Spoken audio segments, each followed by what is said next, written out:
Selamat pagi Bapak Ibu Saudara yang kami kasihi di dalam Tuhan kita Yesus Kristus. Sampai ketemu pagi hari ini, di hari Minggu pagi ini kita masih bisa berkumpul bersama-sama di rumah, di kelompok kita masing-masing, bersama keluarga, bersama teman, bersama saudara-saudara kita pagi hari ini. Puji Tuhan kalau kita masih mendapatkan kesempatan untuk menyembah, memuji Tuhan. Dan terlebihnya pagi hari ini saya akan menyampaikan kebenaran firman Tuhan pada hari Minggu ini dengan judul kuasa perkataan. Kuasa dari apa yang kita katakan. Karena perkataan kita itu sama dengan doa. Apa yang saudara katakan itu yang akan terjadi. Karena itu Bapak Ibu, saudara semuanya yang kami kasihi, kita harus jaga benar perkataan kita. Karena perkataan kita itu mengandung kuasa. Kuasa yang daripada Tuhan yang ada di dalam hidup kita. Seperti minggu yang lalu, bahwa Tuhan pergi ke surga, memberikan kuasa dalam hidup kita orang percaya. Dalam hidup saudara dan saya ini ada kuasanya. Kuasa Roh Kudus, kuasa yang luar biasa daripada Tuhan. Karena itu orang-orang percaya harus menjaga perkataannya. Seperti judul saya, kuasa perkataan. Setiap orang yang percaya kepadanya, setiap orang yang percaya kepada Tuhan harus menjaga perkataannya. Ini subtema yang saya sampaikan pagi hari ini. Setiap orang yang percaya kepada Tuhan Yesus Kristus, tidak ada lain adalah saudara dan saya, orang Kristen, orang percaya, harus menjaga perkataan kita, harus menjaga kata-kata kita. Saudara, ada beberapa hal yang perlu saya sampaikan pagi hari ini. Ada 5 hal. Yang pertama saudara, hidup atau mati kita itu ditentukan oleh perkataan kita. Ya, oleh ucapan kita. Hidup atau mati kita, hidup mati kita itu ditentukan oleh perkataan. Karena tadi saya katakan, dalam perkataan orang percaya itu ada kuasanya. Kuasa Tuhan ada di dalam hidup kita. Karena apa yang kita katakan itu yang akan terjadi. Yang pertama ini, hidup atau mati kita ditentukan oleh apa yang saudara katakan. Kita akan membaca di dalam Amsal 18. Amsal 18 ayatnya yang ke-21. Ini firman Tuhan berkata, Amsal 18 ayat 21. Hidup dan mati dikuasai lidah. Siapa suka menggemakannya akan memakan buahnya. Siapa yang suka menggemakannya akan memakan buahnya. Hidup mati kita itu ditentukan oleh lidah. Saudara bisa coba, perkataan kita ini berkuasa. Kalau saudara katakan yang baik, akan terjadi yang baik. Kalau saudara katakan yang buruk, akan terjadi yang buruk. Saudara tinggal pilih, perkataan kita berkuasa. Hidup mati saudara dan saya ini ditentukan oleh lidah. Karena pepatah bahasa Indonesia, lidah tidak bertulang. Lidah tidak bertulang, karena itu dikatakan di sini hidup mati kita ditentukan oleh lidah atau oleh perkataan kita. Perkataan kita mengandung kuasa. Karena Roh Kudus ada dalam hidup kita, orang percaya yang penuh dengan kuasa. Karena itu berkata-kata yang baik. Karena kalau kita berkata baik akan terjadi yang baik. Karena sekali lagi Amsal mengatakan hidup dan mati dikuasai oleh lidah. Ini yang pertama. Berarti perkataan kita mengandung masa depan. Perkataan kita mengandung hal yang positif dan negatif. Saudara tinggal pilih. Karena lidah kita, kuasa perkataan kita berkuasa. Yang kedua, berkatalah benar seorang kepada yang lain. Karena itu sekali lagi Bapak Ibu Saudara yang kami kasih dalam Tuhan, orang-orang percaya seperti saudara dan saya ini jangan berkata sembarangan. Harus berkata yang benar seorang kepada yang lain. Jangan anggap enteng dan remeh perkataan saudara dan saya. Karena kita orang-orang percaya harus berkata benar satu dengan yang lain. Tidak ada yang saling tipu menipu, berkata yang tidak benar. Tidak boleh firman Tuhan katakan. Dikatakan di dalam Sakaria pasal 8 ayat 16. Sakaria 8. Sekali lagi Sakaria 8 ayat 16. Sakaria 8 ayat 16 saya bacakan. Inilah hal-hal yang harus kamu lakukan. Sekali lagi firman Tuhan ini perintah. Inilah hal-hal yang harus kamu lakukan.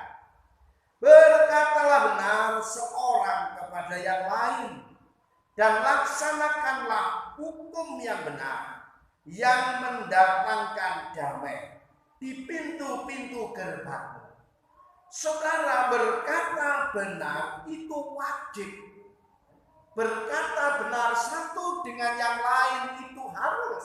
Orang percaya tidak boleh berkata yang tidak benar. Karena perkataan yang benar dikatakan di sini harus dilaksanakan. Ya, dikatakan di sini, saya ulang saja. Berkatalah benar seorang kepada yang lain dan laksanakanlah hukum yang benar. Kita harus melaksanakan perkataan yang benar yang mendatangkan damai di pintu-pintu gerbangmu. Saudara, kalau kita berkata benar satu dengan yang lain, itu akan mendatangkan damai dalam hidup kita. Coba, saudara kalau berkata curang satu dengan yang lain, saya percaya hati saudara tidak memiliki damai. Karena itu dalam podcast saya pagi hari ini berkatalah benar satu dengan yang lain, jemaat satu dengan jemaat yang lain, berkatalah benar. Itu akan mendatangkan damai di pintu-pintu gerbang kita. Dalam hidup kita akan mendatangkan damai. Karena itu sekali lagi berkatalah yang benar satu dengan yang lain. Yang kedua, yang ketiga saudara, kata-kata bijak menyembuhkan orang yang sakit. Saudara dan saya hari ini betul-betul ditantang. Saudara harus berkata yang benar, ya, berkata bijak, berkata yang penuh hikmat. Karena perkataan kita adalah mengandung kesembuhan.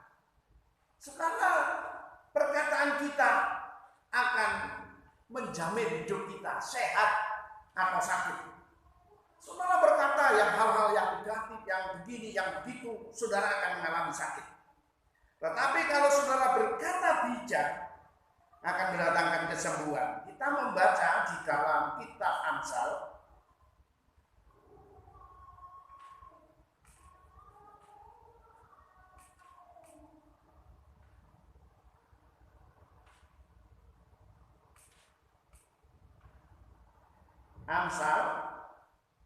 pasalnya yang ke-12, Amsal 12 ayatnya yang ke-18. Amsal 12 ayat 18. Ada orang yang lancang mulutnya seperti tikaman pedang.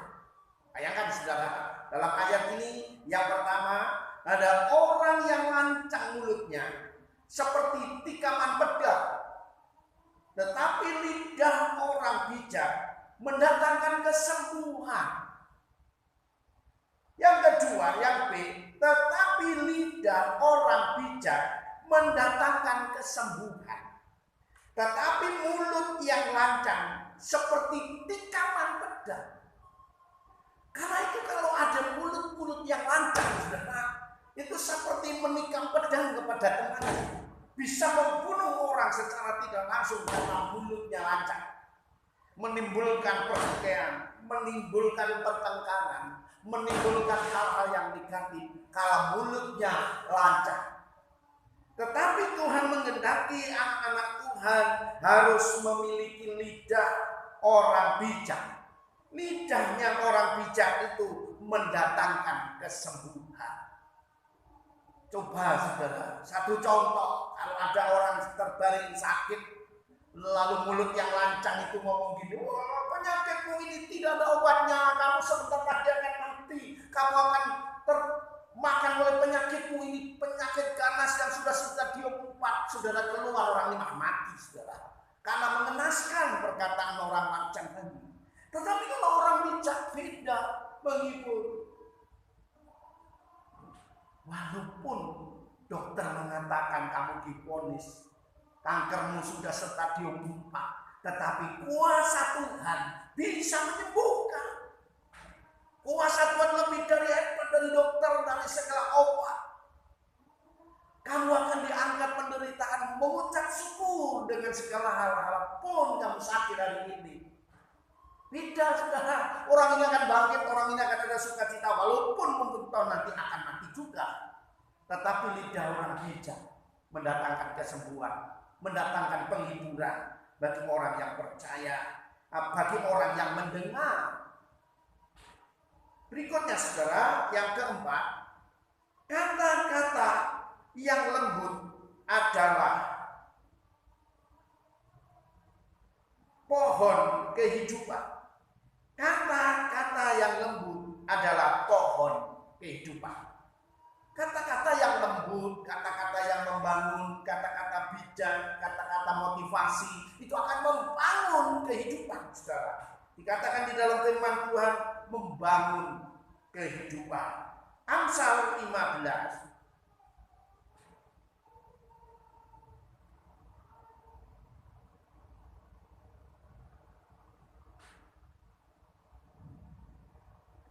Sekali lagi, Amsal 15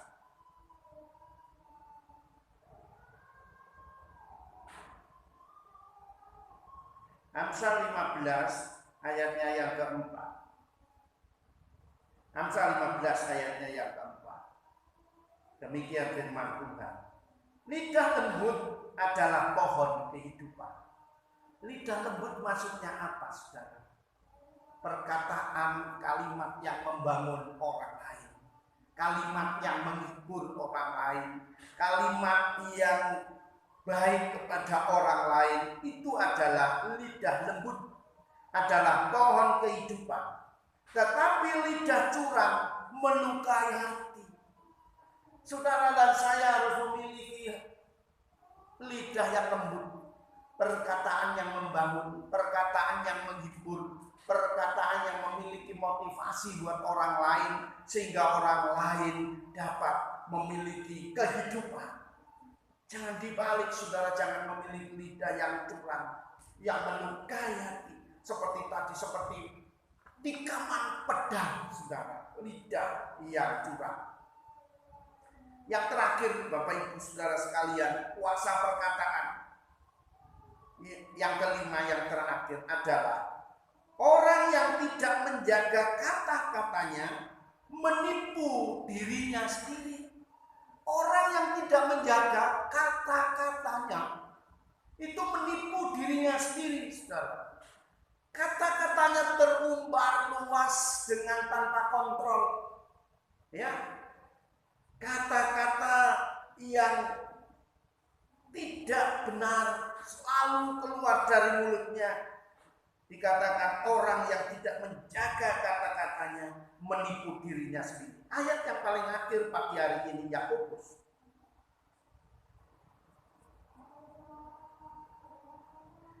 Yakobus pasal 1 ayat 26.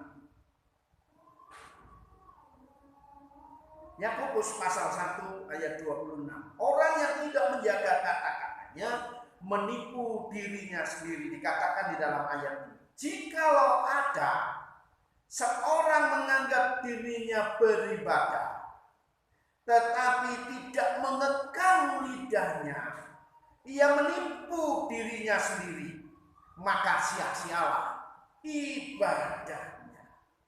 Saudara dan saya yang paling terakhir ini berpesan sangat keras buat saudara dan saya. Mari kita menjaga kata-kata kita. Ya, orang yang tak menjaga kata-katanya itu menipu diri sendiri. Sekali lagi saya bacakan. Jikalau ada seorang menganggap dirinya beribadah, ya, tetapi tidak mengekang lidahnya, ia menipu dirinya sendiri, maka sia-sialah ibadahnya.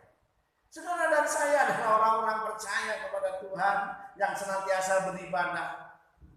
Orang yang beribadah benar-benar harus mengekang lidah kita. Kalau saudara sebagai orang yang setia kepada Tuhan, memuji, menyembah Tuhan dan berdoa dan beribadah, membaca firman, mendengar Tuhan, tetapi kalau tidak mengekang lidahnya, menipu dirinya sendiri, ibadah kita tidak ada faedahnya, sia-sia. Dikatakan di sini, maka sia-sialah ibadahnya. Saudara dan saya yang setia, yang sungguh-sungguh kepada Tuhan, mari kita imbangi hidup kita menjaga perkataan supaya berfaedah ibadah kita. Puji Tuhan, pagi hari ini kuasa perkataan orang yang percaya harus dijaga. Ya, sekali lagi subtema tadi mengatakan setiap orang yang percaya kepadanya harus menjaga kata-katanya. Karena kata-kata kita adalah berkuasa. Kalau kita yang katakan negatif akan terjadi negatif. Kalau kita katakan yang positif akan terjadi positif. Apa lebih baik kan kita mengatakan hal-hal yang benar, hal-hal yang baik. Puji Tuhan, kiranya firman Tuhan pagi hari ini akan membuat saudara dan saya tersadarkan supaya ibadah kita tidak sia-sia. Mari kita jaga perkataan kita.